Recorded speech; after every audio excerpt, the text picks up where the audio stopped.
প্রতিটি নতুন সকাল জাগায় এক নতুন স্বপ্ন। পুরনো সব কিছু দুঃখ কষ্ট পিছনে ফেলে আজ আবার শুরু করো তুমি তোমার নিজের গল্প। মনে রেখো, সূর্য যেরকম রোজ ওঠে সেরকম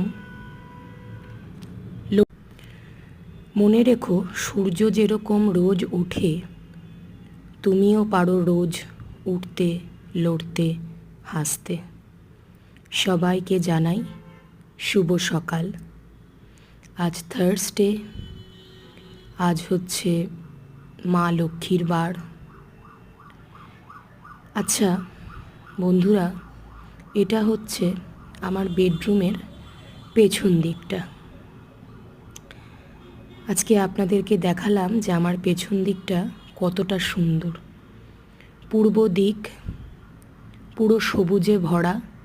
এই পেছনটাতে কোনো দিনই কোনো বিল্ডিং উঠবে না, কেন কি পেছনে যেহেতু পুকুরটা রয়েছে তার জন্যে খুব হাওয়া আসে, খুব পূর্বের হাওয়া এত মিষ্টি হাওয়া দেয় কি বলবো আপনাদের। চারিদিকে সবুজের সমারোহ, সঙ্গে সূর্যি মামা উঠে গেছে আকাশে। একদম ডাইরেক্ট আলোটা পুরো আমার বেডরুমে পড়ে। তাই ভাবলাম যে আজকে আপনাদের সঙ্গে শেয়ার করি। সবাইকে গুড মর্নিং। আশা করি সবাই ভালো আছেন, সুস্থ আছেন, সেটাই কাম্য।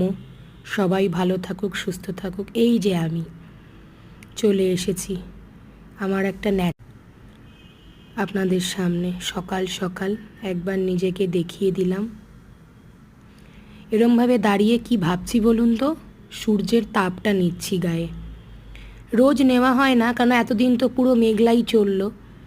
আজকে সূর্যটা উঠল, তো ভাবলাম যে আজকে একটু সূর্যের তাপটা নিই। কারণ রোজ তো সূর্যের আলো থাকে না, সূর্য ওঠে বাট আলোটা পাওয়া যায় না। আমার সূর্যের একটা তাপ নেওয়ার আমার একটা অভ্যাস আছে, যে 10 মিনিট অ্যাটলিস্ট নেব। কারণ নিচে তো এই সময় নামতে পারি না, প্রচণ্ড ব্যস্ত থাকি। তাই জানলার এখানে যেটুকু রোদ আসে এটুকুই যথেষ্ট গায়ে নেওয়ার জন্যে। আজকে দিনটাও খুব ভালো, অনেক দিন পর রোদ উঠেছে ঝকঝকে তকতকে। তো চলুন এখনকার মতন আসি।